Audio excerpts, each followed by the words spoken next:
Hello साथियों, नमस्कार। आज 9 सितंबर 2023 है। तो चलिए आज का समसामयिक घटना लेके मैं आपके सामने उपस्थित हूँ। बात करेंगे आज का जो सभी प्रतियोगिता परीक्षा में जो पूछे जाने वाले जो करंट अफेयर्स हो, समसामयिक जो आपका घटना होता है उससे जो क्वेश्चन बनता है, तो मैं उसी पे चर्चा करता हूँ। प्रत्येक दिन आपके लिए महत्वपूर्ण क्वेश्चन लेके आते हैं। तो चलिए आज प्रारंभ करते हैं। आज के लिए आपका क्या क्या क्वेश्चन बन सकता है। तो पहली बात कि अभी क्या है ना कि देखिए, इंदौर जो है ना, इंदौर आप लोग जानते हैं, इंदौर मध्य प्रदेश में है, ठीक है, और बहुत अच्छा शहर है। वहां पे आपको आपका जो स्वच्छ सर्वेक्षण का सबसे रिकॉर्ड 6ठी बार का पुरस्कार मिल गया। स्मार्ट सिटी का पुरस्कार इस बार 2023 का उसी को दिया गया। उसी तरह से अभी हम लोग स्वच्छ मतलब जो आपका स्वच्छ वायु जो अभी बनाया था ना, स्वच्छ मतलब अंतरराष्ट्रीय स्वच्छ वायु दिवस, तो उसी में जो है 7 अगस्त को मनाते हैं। उसी में भारत सरकार जो है पुरस्कार भी देती है। तो हम लोग का जो केंद्रीय पर्यावरण एवं जलवायु परिवर्तन मंत्री भूपेंद्र यादव जी हैं, तो भोपाल से जो है इस बार इस पुरस्कार का घोषणा किया। उसमें भी जो है इंदौर को ही ये फर्स्ट श्रेणी का पुरस्कार मिला। फर्स्ट श्रेणी क्या होता है, ये भी थोड़ा गड़बड़ वाला बात है। देखिए, फर्स्ट श्रेणी तो आप पहले ये जानिए कि इंदौर में इस बार इसको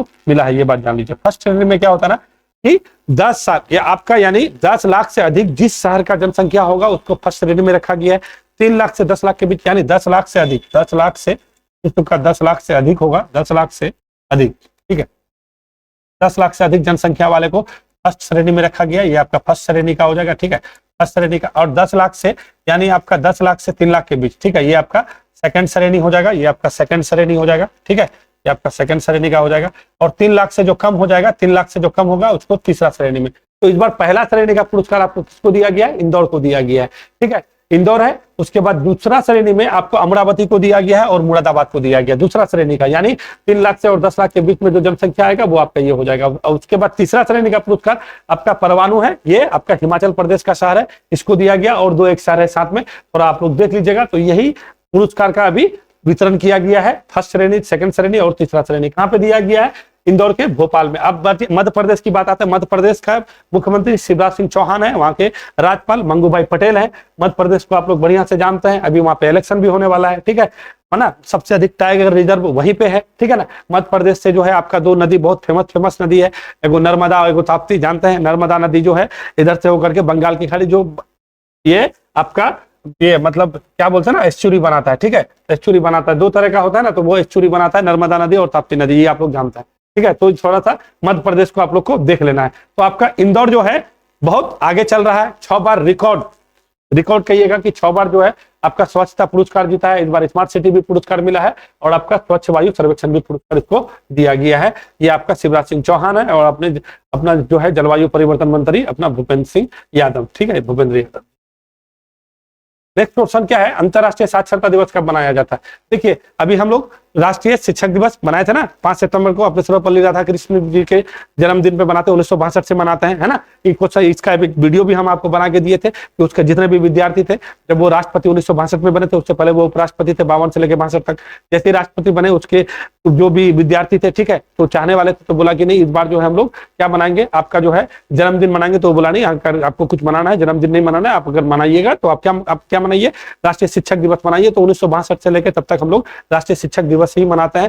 देश के पहले उपराष्ट्रपति हुए, ठीक है, और देश के दूसरे राष्ट्रपति, और पहले भारत रत्न 1954 में मिल गया था, ठीक है। आपका किसके साथ है, वो इसको मिला था सीवी रमन को और सी राजगोपालाचारी को, 3 आदमी को 1954 में भारत रत्न मिला था ना। तो राष्ट्रपति बनने से पहले भारत रत्न प्राप्त करने वाले थे आपका डॉक्टर सर्वपल्ली राधाकृष्णन जी। तो अभी अंतरराष्ट्रीय साक्षरता दिवस, अब इसका क्या है ना कि 1965 में जो है ना यूनेस्को, देखिए इसका जो घोषणा करता है कौन करता है, यूनेस्को। यानी यूनेस्को के बारे में थोड़ा जानिए, UN है ना, United Nation Educational Scientific Cultural Organization होता है। इसका मुख्यालय पेरिस में है, ठीक है। इसका जो है महानिदेशक कौन है, आपके आंद्रे एजोलो है, और इसका स्थापना आपका 1945 में होता है, नवंबर दिसंबर में। 1945 याद रखिएगा बस, ठीक है। इसका जो है मुख्यालय कहाँ, आपको पेरिस में बोला है। एक और यूनिसेफ होता है, तो यूनिसेफ का जो है न्यूयॉर्क में है। ये यूनेस्को की बात कर रहे हैं। तो ये क्या है ना कि अंतरराष्ट्रीय साक्षरता दिवस कब 8 सितंबर को मनाते हैं, ये बात जानते चलिए। अभी यूनेस्को ना ईरान का राजधानी तेहरान है, ठीक है, वहां पे 1965 में सब कुछ शिक्षा मंत्रियों का सब बहुत बड़ा बैठक हो रहा था। उस बैठक में जो है फैसला किया गया कि जो साक्षरता है, पूरे विश्व में साक्षरता लाने के लिए एक मीटिंग किया गया, और उसी मीटिंग के दौरान 1966 में 8 सितंबर को आपका अंतरराष्ट्रीय साक्षरता दिवस मनाने का घोषणा किया, और 1967 में ये मनाना प्रारंभ हुआ। टोटल मिलाकर के सारा देश इसमें आपका हस्ताक्षर किया कि नहीं, हम लोग अंतरराष्ट्रीय साक्षरता दिवस 8 सितंबर। तो सबसे पहली बार कब से मनाना प्रारंभ हुआ? 67 से। घोषणा कब हुआ था? 1966 में। और इसको रखा कहां का सम्मेलन में? तो क्या कहिएगा, ईरान का राजधानी तेहरान में, वहीं पे बहुत बड़ा सम्मेलन हुआ था, वहीं पे ये बात हुआ था। थोड़ा इन्फॉर्मेशन है आपके लिए, हम लिख के लाए हैं, इसको आप थोड़ा देख लीजिए। ये जो आपको एग्जाम के दृष्टिकोण से आपके लिए बहुत महत्वपूर्ण होगा। यहाँ से जो भी क्वेश्चन बनेगा आपका, आप आराम से मार सकते हैं। देखिए 1965 में ईरान का राजधानी तेहरान में शिक्षा मंत्रियों का वैश्विक सम्मेलन सबसे पहली बार हुआ था, ठीक है। इस प्रस्ताव रखा गया था। इसके बाद यूनेस्को ने 1966 में अंतरराष्ट्रीय साक्षरता दिवस के रूप में 8 सितंबर को घोषणा की। पहली बार अंतरराष्ट्रीय साक्षरता दिवस 1967 को मनाया गया। ये बात आपको याद रखिएगा। अभी यूनेस्को के महानिदेशक कौन है? आंद्रे ओजोलो है, ठीक है। यूनेस्को का मुख्यालय कहाँ पे है? पेरिस में। शिक्षा को एसडीजी 4 में रखा गया। देखिए आप, एसडीजी क्या है? Sustainable development goal. इसके बारे में थोड़ा सा आपको हम बताते हैं, इसको थोड़ा सा एसडीजी को जान लीजिए, क्योंकि प्रत्येक प्रतियोगिता परीक्षा में अभी यूपीपीसीएस हुआ था, बहुत जबरदस्त एसडीजी का जो है मिलान पूछ दिया था, ठीक है। अभी कोई भी एग्जाम होता है वो आपका पूछ ही देता है एसडीजी। एसडीजी क्या है? सस्टेनेबल डेवलपमेंट गोल होता है, ठीक है। ये क्या है ना कि संयुक्त राष्ट्र संघ के बारे में नाम सुने होइएगा आप लोग। यूएनओ का एक जो है अंग है महासभा। महासभा में 2015 में एक बैठक होता है, जितने भी 193 देश है सबको बैठा, और उसने क्या है ना एक एजेंडा तय किया कि 2030 तक उनको मतलब सतत विकास लक्ष्य प्राप्त करना है, और उसमें 17 गोल रखा गया, ठीक है। इस 17 गोल को प्राप्त करने के लिए कब तक? 2016 से लेकर 2030 तक जितने भी सदस्य देश है, 193 सदस्य देश, उसको सबको सहमति करवाया गया, और इस एसडीजी को बनाया गया कि सस्टेनेबल विकास, सतत विकास को लक्ष्य रखेंगे, जिसमें भूखमरी भी होगा, शिक्षा भी होगा, गरीबी भी होगा, ऊर्जा भी होगा, सारा चीज होगा, जल, जमीन, जलवायु, सारा चीज होगा। तो उसी को हम लोग एसडीजी कहते हैं। अब कब तक इस लक्ष्य को प्राप्त करना है? 2030 तक। कहां पे हुआ था? तो महासभा ने, यूएनओ का महासभा ने इसका घोषणा 2015 में किया था। 2016 से प्रभावी है। 2030 तक आपको एसडीजी गोल प्राप्त करना है। इसी वजह से देखिएगा सरकार का बहुत सारा प्रोग्राम चलता है। वो प्रोग्राम इससे 2015 से पहले नहीं था। पता है क्यों है? कि आपका जो एसडीजी सस्टेनेबल डेवलपमेंट गोल जो रखा गया है यूएनओ द्वारा, पूरे जितना भी सदस्य देश है उसको ये चीज प्राप्त करना है, ठीक है। क्योंकि पूरा विश्व का जो है स्थिति बहुत गड़बड़ है। तो शिक्षा को कितना एसडीजी में रखा? 4 में। अब देखिए 1 एसडीजी में क्या हो जाएगा? एसडीजी 1 में क्या हो जाएगा ना कि पूरे विश्व से गरीबी को खत्म करना है। एसडीजी 1 में आपको क्या कहेगा? तो क्या कहिएगा?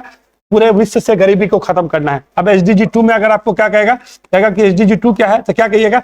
पूरे विश्व से आपको भूखमरी खत्म करना है। जितने भी लोग भूख से मर जाते हैं, भूख समझते हैं ना कि आदमी को भूख जब लगता है, गरीबी तो अलग है, गरीबी तो है ही कि आपको अभी जो है आपका कितना डॉलर रखा है? वही रखा है $1.25। अगर जिसका प्रत्येक दिन का अगर इनकम नहीं होता है, इतना खर्चा नहीं करता है, तो वो गरीबी रेखा से नीचे आएगा, मतलब गरीबी रेखा पे आएगा वो, ठीक है।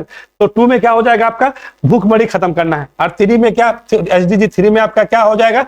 एसडीजी 3 में बोलता है कि जितने भी विश्व के लोग हैं उसको हमको क्या करना है? स्वस्थ रखना है, ठीक है। और शिक्षा का बात एसडीजी 4 में किया, ठीक है, कि जितने भी विश्व के लोग हैं तो पूरा विश्व में जो है आपको शिक्षा जो है देना है। क्यों? कौन सा सस्टेनेबल डेवलपमेंट गोल है? दो एसडीजी 4 में रखा गया है। और सस्टेनेबल डेवलपमेंट का मतलब क्या हुआ? 2030 तक ये लक्ष्य प्राप्त करना है। बट यूनेस्को बोला है कि ये संभव नहीं है, नहीं हो पाएगा, क्योंकि अभी भी आपका 777 मिलियन जो है आदमी जो है अभी भी निरक्षर है, ठीक है ना।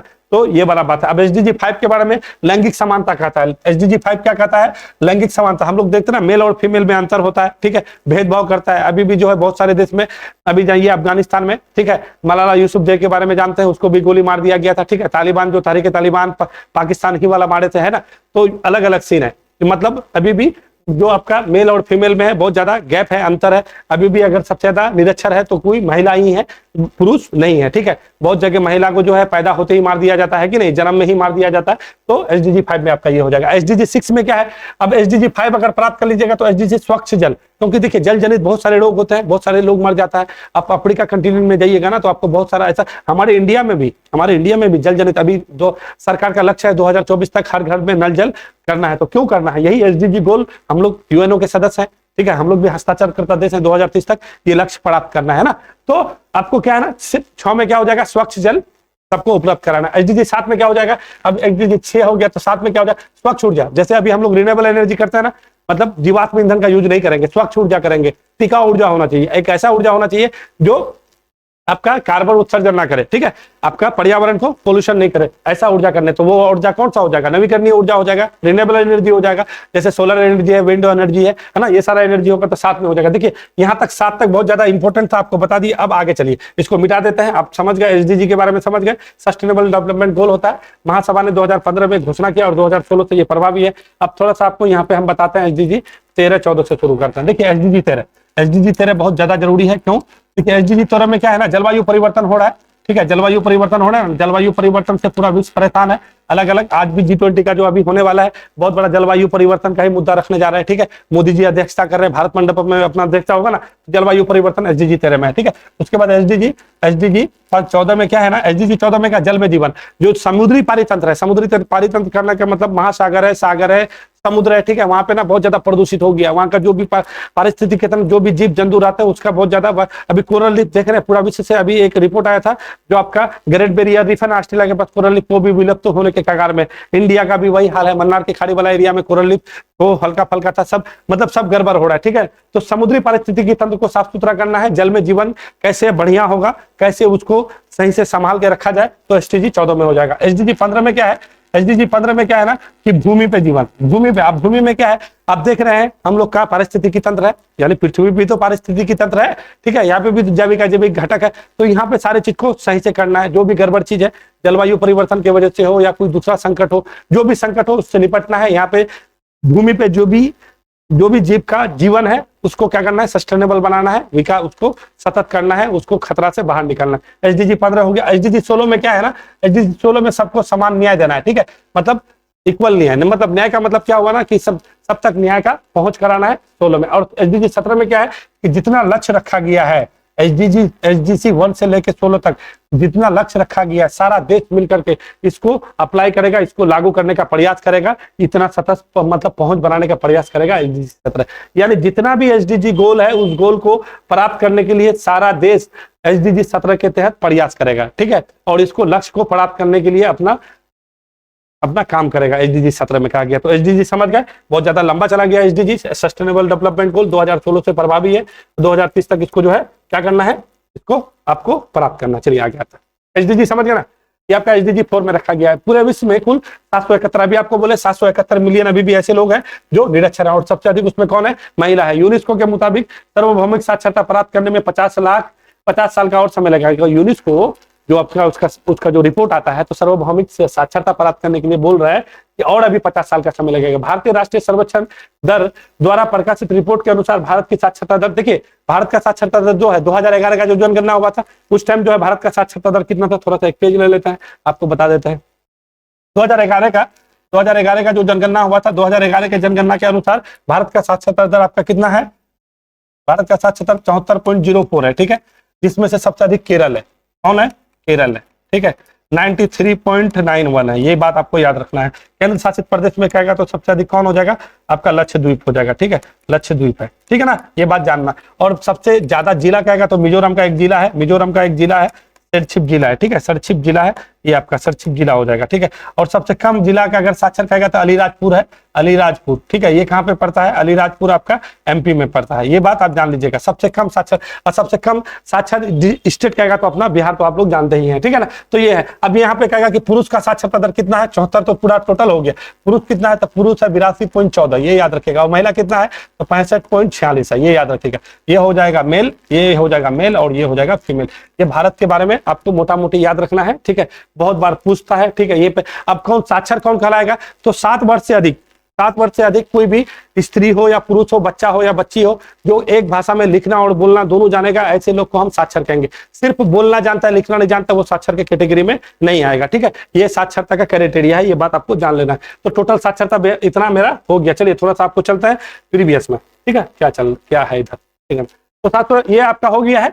तो यहाँ पे अभी क्या बात कहां से निकली थी, बात ये निकली थी कि भारतीय राष्ट्रीय सर्वेक्षण द्वारा प्रकाशित रिपोर्ट के अनुसार भारत में साक्षरता दर, तो भारत में साक्षरता दर कौन सा है, भारतीय राष्ट्रीय सर्वेक्षण की बात कर रहा है, ये जनगणना नहीं कीजिएगा। अगर कहेगा कि भारतीय, अभी देखिए बीपीएससी क्वेश्चन एक वो पूछा था, तो वो आपका जनगणना से नहीं उठा के पूछा था, आपको यही इसी टाइप का जो आपका नीति आयोग हो या फिर कोई दूसरा भारत का जो संस्था है जो निकालता है उसका पूछ दिया था। तो उसी तरह से जो भारतीय राष्ट्रीय सर्वेक्षण के द्वारा, क्योंकि इधर तो जनगणना हुआ नहीं है, 21 में होना था, अभी लेट हो चुका है, तो एक संस्था है भारतीय राष्ट्रीय सर्वेक्षण द्वारा प्रकाशित किया गया था, आपका 2022 में रिपोर्ट है, उसमें साक्षरता दर अभी कितना आंका गया है 77.7%। तो ये बात आप जान लीजिएगा कि भारत का साक्षरता दर राष्ट्रीय सर्वेक्षण द्वारा प्रकाशित रिपोर्ट में कितना रखा गया 77.7, और अभी 2011 के जनगणना के अनुसार जो हम आपको बताए हैं वही है 74.04, पुरुष का 82, महिला का 65.46।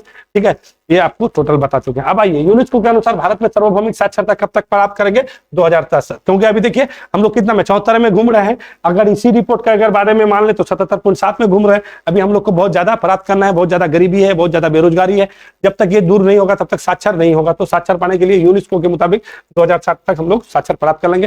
भारत में सबसे अधिक साक्षरता जिला अलीराजपुर है, अभी आपको बता चुके हैं, ठीक है ना। सबसे अधिक साक्षरता जिला मिजोरम, कहाँ पे, मिजोरम के सचिव में है ना। केरल राज्य साक्षर में भारत का सर्वाधिक 93.91, ठीक है 93.91 में। इस वर्ष का थीम क्या रखा है, संक्रमण काल से गुजरते विश्व में साक्षरता को बढ़ाना है। तो ये बात आपको याद रखना है, इस बार का थीम संक्रमण काल से गुजरते विश्व, क्योंकि आप जानते हैं कि अभी कोविड की वजह से 2020 से लेके 2022 तक कितना भयावह स्थिति हो गया था। लोग घर में, शिक्षण संस्थान सारा बंद, बच्चे जो भी इस समय में पैदा हुए उसको पता ही होगा कि एक अलग ही दुनिया में हम पैदा हुए है ना। तो ये सारा चीज है, तो ये आपका इंफॉर्मेशन है। अगर आपको लगे कि ये उपयुक्त डाटा है तो आप इसको अपना स्क्रीनशॉट ले लीजिए, यहाँ से क्वेश्चन बनने का बहुत ज्यादा संभावना। यूनेस्को के बारे में ये बहुत डाटा पूछा जाता है, क्योंकि शिक्षा ही हर चीज का रीढ़ है। SDG 4 में पहले आपका स्वास्थ्य के बाद शिक्षा ही रखा है, ठीक है। तो कहने का मतलब है ये बहुत ज्यादा जरूरी हो जाता है ना समाज के लिए। जब तक शिक्षित समाज नहीं होगा तब तक कुछ हो नहीं सकता है। चलिए आगे, समझ गया ना। अब यहाँ पे बहुत ज्यादा और कुछ बताएंगे नहीं, चलिए आगे चलते हैं। आगे क्या बोलता है, किस देश के अंतरिक्ष एजेंसी ने सिलिन नाम का मून लैंडर, देखिए सिलिन क्या होता है ना, ये होता है आपका स्मार्ट, ठीक है, लैंडिंग इन्वेस्टिगेशन मून मिशन होता है। ये जापान, देखिए अभी जैसे ही हम लोग 23 अगस्त को दक्षिणी ध्रुव में पहुंचे, दक्षिणी ध्रुव पर पहुंचने वाला इंडिया पहला देश हो गया, और चांद पर पहुंचने वाला हम लोग चौथा देश हो गए। अब जैसे अगर जापान पहुंच जाता है तो ये 5वां देश बन जाएगा। देखिए अभी रशिया का भी एक लूना 25 किया था, ठीक है, क्रैश लैंडिंग हो गया, क्रैश लैंडिंग के बाद गड़बड़ हो गया। अब बहुत सारे देश जो है मून में मिशन करने जा रहा है, और 2023 के ईयर को मून मिशन ईयर भी कहा जा रहा है, ठीक है ना। तो ये बात आप लोग थोड़ा ध्यान दीजिएगा। अभी नासा भी करने जा रहा है मून मिशन, अभी फिर आपका यूरोपीय अंतरिक्ष एजेंसी उसके बारे में भी सुनाई दे रहा है। अभी आपका रशिया का तो कड़े हो गया, फिर से करेगा शायद, फिर जापान अभी भेजा है। तो जापान पहले भेजने वाला था, इसका थोड़ा सा मौसम का गड़बड़ी होने की वजह से नहीं भेजा था, तो ये सिलिन नाम का मून लैंडर भेजा है, ये आपका जापान हो जाएगा। अब इसको जो है स्नाइपर मिशन भी कहा जा रहा है। वो क्यों कहा जा रहा है बता दे रहे हैं, ये साथ में जो है ना वहाँ पे जो उसका लैंडिंग स्थल होता है ना, वहाँ पे 100 मीटर रखा है। अब देखिए इतना सटीकता के साथ लैंडिंग करना ये बहुत बड़ी बात होता है। अगर ये ऐसा कर लेता है तो समझ जाइए ये बहुत बड़ा उपलब्धि है, ठीक है ना। तो जापान को थोड़ा जान लीजिए, ठीक है। जापान के प्रधानमंत्री कौन है, फुमियो किशिदा है, अभी आ रहे हैं G20 की अध्यक्षता में, क्योंकि G7 का भी सदस्य है जापान और G20 का भी है। और जो भी G20 का सदस्य है वो G7 का तो ऑटोमेटिक है, क्योंकि G7 जो है विकासशील ना, मतलब विकसित देशों का समूह है, ठीक है। विकासशील में हम लोग G20 में विकासशील और विकसित दोनों है। तो जब अब देखिए जापान के बारे में और थोड़ा सा एक चीज, जापान जो है ये पूरे विश्व का तीसरा सबसे बड़ा अर्थव्यवस्था, इतना छोटा सा देश है, इतना छोटा देश है, और पूरा विश्व का तीसरा सबसे बड़ा अर्थव्यवस्था। आप इससे समझ सकते हैं कि इस देश का क्या दशा और दिशा है। देखिए यहाँ पे आपको जापान दिख रहा है, सॉरी यहाँ पे आपका जापान है, ठीक है। सबसे ऊपर में होक्काइडो द्वीप है, फिर होन्शु द्वीप है, फिर शिकोकू है, फिर क्योशु द्वीप है। ये इसका बड़ा बड़ा द्वीप है, क्योंकि ये द्वीप से ही बना हुआ देश है। इसका जो है संसाधन कुछ नहीं है, ये सारा चीज आयात पर निर्भर करता है। जितना भी खनिज वनिज है ना, हेमेटाइट, मैग्नेटाइट जो भी है, इस्पात, वह सारा चीज ये मंगाता है, ठीक है ना। इतना छोटा देश है, पूरे विश्व का तीसरा बड़ा अर्थव्यवस्था। आप जानिए सबसे बड़े विश्व का सबसे बड़ा अर्थव्यवस्था अमेरिका का है, लगभग 25 ट्रिलियन के 2500 ट्रिलियन के करीब करीब जो है उसका क्या है, मतलब उसका जो है अर्थव्यवस्था ही जानते हैं। और 19 ट्रिलियन के करीब करीब जो है ये आपका किसका है, चाइना का है, ठीक है। और हम लोग का जो है 4.25 ट्रिलियन है, कितना है, मतलब 3.71 ट्रिलियन का हम लोग का अर्थव्यवस्था। तो ये तीसरे नंबर का है, ठीक है, तीसरा, चौथा फिर जर्मनी हो जाएगा, 5वें नंबर में हम लोग आते हैं। तो इतना छोटा देश और पूरा विश्व का मतलब तीसरा नंबर का अर्थव्यवस्था, आप समझ सकते हैं इस देश में कितना हाईटेक हुआ होगा, ठीक है। तो यहाँ पे और 1945 में वर्ल्ड वार, 1945 से पहले आपको बता देते हैं, सेकंड परमाणु बम गिरने से पहले ये पूरा मंचूरियन, ये आपका कोरिया गणराज्य देखना ना, कोरिया गणराज्य पे इसी का कब्जा था, ठीक है। 1945 में अलग होता है, फिर 1948 में जाके ये कोरिया अलग अलग होता है। यहाँ पे 38वीं समांतर रेखा है, उत्तर कोरिया दक्षिण कोरिया 1948 में अलग हुआ था, ये बात जान लीजिए। 45 के बाद, क्योंकि इसका इसी पे, क्योंकि इस पे बम गिरने के बाद जो है ब्रिटेन और फ्रांस सबको मिल करके जो है इसको बोला कि आप स्वतंत्र हो जाइए, तो ये स्वतंत्र हुआ 1945 के बाद। आप समझ जाइए इतना छोटा देश का ये हाल है ना। तो आप लोग, आपको क्या बता रहे थे हम, थोड़ा सा यहाँ के बारे में बता, तो फिर से भटक जाने की वजह से थोड़ा सा गड़बड़ हो जाता है। तो जापान के बारे में बता रहे थे, ठीक है। तो जापान में आपको बता दिए, जापान का राजधानी टोक्यो है, ठीक है। जापान का प्रधानमंत्री फुमियो किशिदा है, जापान में येन चलता है। अभी ये मून मिशन करने जा रहा है, और ये जो ये जो आपका सिलिम को जो मूल मिशन है इसको करेगा कौन सा रॉकेट से करेगा? H2A। H2A क्या है? ये आपका जैसे हम लोग का चंद्रयान 3 लेके गए थे ना, कौन सा बाहुबली जिसका नाम रखे थे, उसको LBM Mark 3 Mark 4 LBM 3 Mark 4 कहते हैं, उसी से लेके गए थे। तो उसी तरह से ये जो है H2A रॉकेट से लेके जाएगा। यह तेनागासीमा, देखिए जैसे हम लोग का क्या है ना, हम लोग कहाँ पे सतीश धवन अंतरिक्ष केंद्र है अपना श्रीहरिकोटा आंध्र प्रदेश में, उसी तरह से इन लोग का भी अपना अंतरिक्ष केंद्र है जहां से सैटेलाइट लॉन्च करते हैं, तेनागासीमा है। ठीक है, ये याद रखना है आपको तेनागासीमा से, क्योंकि ये मिशन जो है बहुत ज्यादा महत्वपूर्ण हो जाता है, क्योंकि चंद्रमा पे जा रहा है। ठीक है, और ये बहुत हाईटेक टाइप का है। ठीक है, स्नाइपर मिशन भी कहा जा रहा है, लैंडिंग इसका बहुत सटीकता रखा है। ठीक है ना, तो इसको थोड़ा सा देख लीजिएगा, यहाँ पे क्वेश्चन बन सकता है। तो कहां से? तेनागासीमा से करेगा। कौन सा रॉकेट से लेके जा रहा है? H2A से लेके जा रहा है। जैसे हम लोग करते हैं ना जी, सतीश धवन अंतरिक्ष केंद्र से श्रीहरिकोटा आंध्र प्रदेश में, अभी वहां से भी है, हाल फिलहाल में आपका आदित्य L1 को भी किए हैं ना, तो उसी तरह से उसका भी है ना। चलिए आइए, इस मुल्क को स्नाइपर मिशन भी कहा जाता है। स्लिम 100 मीटर के अंदर लैंडिंग कराना है। इसका खर्चा कितना है भैया? 831 करोड़ है। और स्लिम का मतलब क्या होता है? स्मार्ट लैंडर इन्वेस्टिगेटिंग मून होता है। इसको थोड़ा सा जान जाइएगा। जापान के बारे में मोटा मोटी आपको बता दिए हैं। ठीक है, जापान का सबसे ऊंची चोटी जो पहाड़ है उसका क्या फ्यूजी, माउंट फ्यूजी कहता है ना। और जब भी जो है वहां के जो प्रधानमंत्री को गोली मार दिया गया था, ठीक है, तो आप लोग जानते ही हैं। चलिए आइए, बहुत पुराना घटना हो गया है, पुराना घटना को पूछता नहीं है आगे। चलिए आइए, सन की को देखिए एक बार। सन की जो है ना गड़बड़ करती है।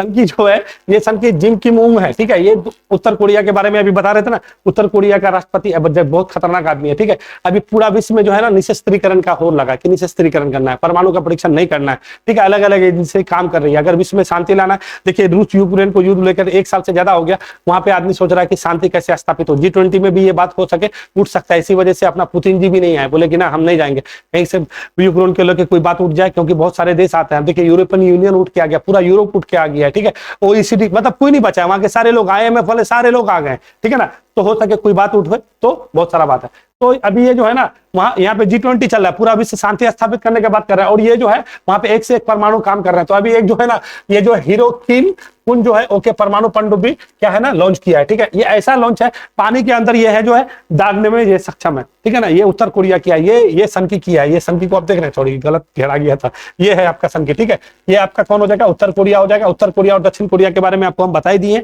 जापान के आधिपत्य में था 1945 में, जब जापान का स्थिति गड़बड़ हो गया, वहां पे जो है अमेरिका जब जैसे आपका लिटिल मैन और फैट बॉय गिराया, जापान का हालत खराब हो गया। उसके बाद जापान से कोरिया गणराज्य को ले लिया गया, फिर वो अलग धीरे धीरे स्वतंत्र 1948 में वो लोग अलग हो गया। 38वां समांतर रेखा से वो लोग अलग होता है। थोड़ा सा आपको मैप के माध्यम से हम दिखा देते हैं। जब भी मैप खोले भैया थोड़ा देख लीजिएगा, ये बहुत काम का चीज है, नहीं कीजिएगा तो सब गड़बड़ा जाइएगा। यहाँ पे आप देख रहे हैं, यही है आपका कोरिया, ऊपर वाला उत्तर कोरिया, नीचे वाला दक्षिण कोरिया। ठीक है, इसका राजधानी सियोल है। इसका जो वहां पे जो चलता है वहां चलता है, ये बात आपको जानना है। ये चाइना के साथ इसका बहुत अच्छा संबंध है, विवाद नहीं होता है दोनों का अच्छा, क्योंकि ये भी कम्युनिस्ट सरकार है, यहाँ पे भी कम्युनिस्ट ही विचारधारा, पूंजीवादी उदारवादी लोग नहीं है लोग। ठीक है, थोड़ा कम्युनिस्ट की विचारधारा के। चाइना तो पूरी आपका कम्युनिस्ट वाले हैं। ठीक है, ये थोड़ा सा आपका जो दक्षिण कोरिया है ये थोड़ा सा आपका रिलेबल है, उदारवादी सरकार है, यहाँ पे चलता है। ठीक है, अभी दक्षिण कोरिया में अभी आप बताते ना टेबल टेनिस भी हुआ था। ठीक है, हम लोग कांस्य पदक जीत के ले गए थे। तो बहुत सारा जो है इवेंट होता है यहाँ पे, गेम उम का दक्षिण कोरिया में बहुत सारा इवेंट होता है, क्योंकि एशिया का अच्छा देश माना जाता है दक्षिण कोरिया को। ठीक है, शांति उन्नति के बारे में ये लोग अच्छा परोपकारी रहता है, गड़बड़ नहीं करना चाहता। तो ये जब बात जानते चलिए, तो यही पनडुब्बी जो है इसको किया है उत्तर कोरिया किया है, जिम किम उन ने किया है। ये पानी के भीतर भी परमाणु हमला करने में सक्षम है। ये इसका नाम रखिएगा याद, हीरो किम पुन कहेगा कि हीरो किम किन के परमाणु पनडुब्बी किसने हाल फिलहाल में किया है। तो ये बहुत सारा परमाणु अभी परीक्षण किया है। ठीक है, अमेरिका इस पर खपा है, हर दिन जो है लगेगा कि अब युद्ध हो जाएगा। दक्षिण कोरिया को तबाह किया हुआ ये। ठीक है, चलिए अगला क्वेश्चन में आता है। कहानी सुनिएगा तो बहुत कहानी है, चलिए अगला कहानी। अगला में क्या है ना, अगला क्वेश्चन क्या है आपका कि महाराष्ट्र सरकार ने छत्रपति शिवाजी की वाघनख को किस देश से लाने का घोषणा किया। देखिए वाघनख क्या है ना, वाघनख शेर के मतलब बाघ है ना, बाघ देखें, बाघ के पंजा के आकार का होता है। ये क्या करता है ना कि ये बहुत जबरदस्त हथियार। अब अफजल खां थे को, ठीक है, अफजल खान बीजापुर का जो वहां पे आपका यूसुफ आदिल शाही वंश है ना, उसी का जो है बीजापुर में जो शासक करता था उसी का सेनापति था। अफजल खां को भेजा था उसको मारने के लिए शिवाजी को। और शिवाजी क्या किया ना, ये अपना बाघनख, क्योंकि अफजल खां था हट्टा कट्टा, ठीक है, उसको लगा ना कि इतना छोटा कद का आदमी है, धोखा से उसको मारने का प्रयास किया था। तो वो उसको क्या मारेगा, ऐसा पकड़े पूरा पेट के अंदर जो ये हथियार घुसाया तो सारा चीज उसका निकल गया था, जितना भी इंस्ट्रूमेंट है अंदर में सारा चीज निकल गया और वहीं पे इसका कहानी खत्म हो गया। और इस अफजल खां के बारे में आपको और थोड़ा सा हम बता दें, इसी अफजल खां के बारे में जो है शिवाजी जो है अपना एक इसका शिवाजी के बारे में एक वीडियो हम बना चुके हैं, सॉरी बाल गंगाधर तिलक के बारे में, उसी में शिवाजी नाम के उद्गार लिखते थे। कौन? अपना बाल गंगाधर तिलक। कब ये 1800 से मतलब 89 1800 से लेके 1900 के बीच बात है, 90 से लेके 1900। अब वहां पे क्या हुआ था ना, महाराष्ट्र में ये जो है क्रांतिकारी विचारधारा को जन्म देने वाला बाल गंगाधर तिलक को ही कहा जाता है कि आप ही ने ऐसा करवा। शिवाजी का उद्गार यही अफजल खां के हत्या को उचित ठहराता था और उसी में लेख लिखता था अपना, उसका एक पत्रिका था, ठीक है, क्या उसका दो पत्रिका, एक मराठा था एक केसरी था। तो मराठा साप्ताहिक था जिसमें इंग्लिश भाषा में होता था, और आपका एक केसरी था जो मराठा भाषा में होता था, वो आपका क्षेत्रीय था। उसी पत्रिका में शिवाजी नाम का उद्गार का लेख लिखता था, और अफजल खां के बारे में बाल गंगाधर तिलक लिखते थे कि अफजल खां का जो हत्या किए थे शिवाजी, ये बात सही था, क्योंकि अत्याचार एक आदमी का लिमिट तक होता है, अगर ज्यादा अत्याचार कीजिएगा तो उसको मृत्यु। और इसी से प्रेरित होकर के कहता है कि चापेकर बंधु जो है रेंड ऑयस्ट का हत्या कर दिया था, प्लेग अधिकारी थे, है कि नहीं है, आपको पता, उन लोगों को फांसी भी दे दिया गया था। तो कहा जाता है कि अब बाल गंगाधर तिलक के ही लेख से प्रेरित होकर के वो लोग हत्या किया था आपका प्लेग अधिकारी का। तो इसी वजह से पहला बार राजद्रोह पर केस लगा करके बाल गंगाधर तिलक को इसी केस की वजह से पहली बार जेल में भी डाला गया था। 18 महीने का जेल हुआ था, मगर फाइनली वो निकल गए थे, क्योंकि सारे लोग इसके सपोर्ट में खड़ा हो गए थे कि आप लेख लिख रहे हैं तो इसका मतलब थोड़े कि उसने बोला कि आप हत्या कर दीजिए।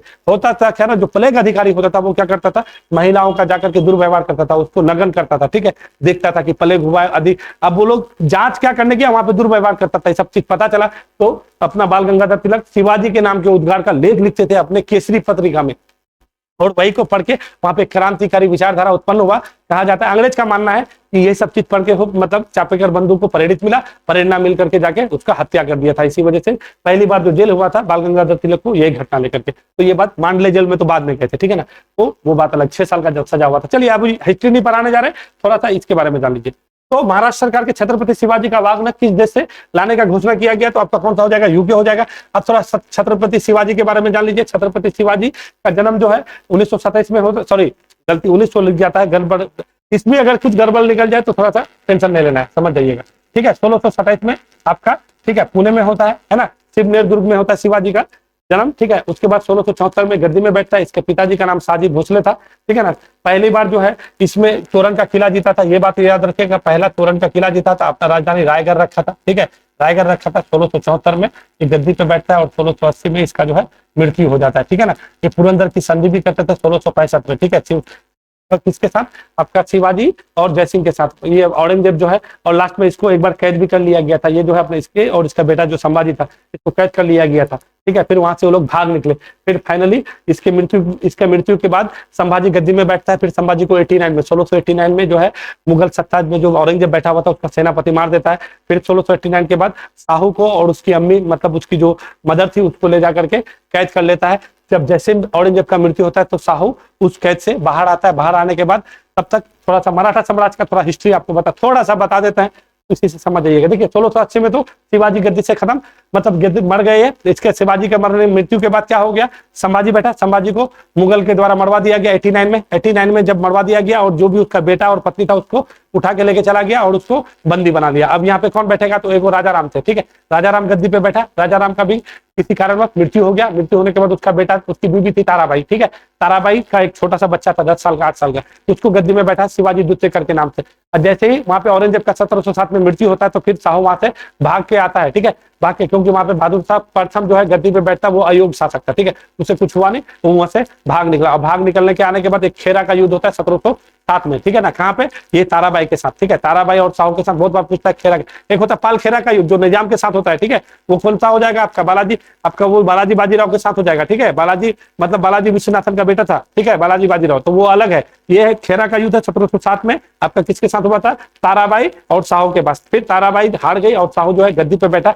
तब से लेकर 1761 तक मराठा का डंका बजता था, कटक से लेकर अटक तक जाना चाहता था पटाखा। अगर मुगल का अगर कोई उत्तराधिकारी बनना चाह रहा था तो मराठा ही था, मगर मराठा के अंदर में फूट होने की वजह से सब कुछ गड़बड़ हो गया, और उसका जो है इस्तेमाल कौन, उसका जो है फायदा कौन उठाया, अंग्रेज। और अंग्रेज जो है अपना फुट करो और राज के मतलब फुट डालो और राज करो की नीति में फंसा लिया, और उसी में आपका जो है वेलजली जो है आपके नाम सहायक संधि लेके आया, और उसी सहायक संधि के चक्कर में सब बर्बाद हो गया, पूरा जितना भी रजवाड़े थे सबको बर्बाद कर दिया। चलिए, हिस्ट्री नहीं है, थोड़ा सा हम खाली इसका आपको इतिहास बताना चाह रहे थे, जो बता दिए हैं, ठीक है, इतना ही था, है तो बहुत कुछ। यहाँ पे अभी बहुत सारा आपको अंगल मराठा युद्ध है, वहीं से कहानी शुरू होता है, यानी आपका 1782 से कहानी शुरू होती है। चलिए आइए, तो आपका बागनक हो गया। बागनक पंजे के आकार का होता है। छत्रपति शिवाजी को खंजर का प्रयोग 1664 में अफजल खान को मारने के लिए किया था।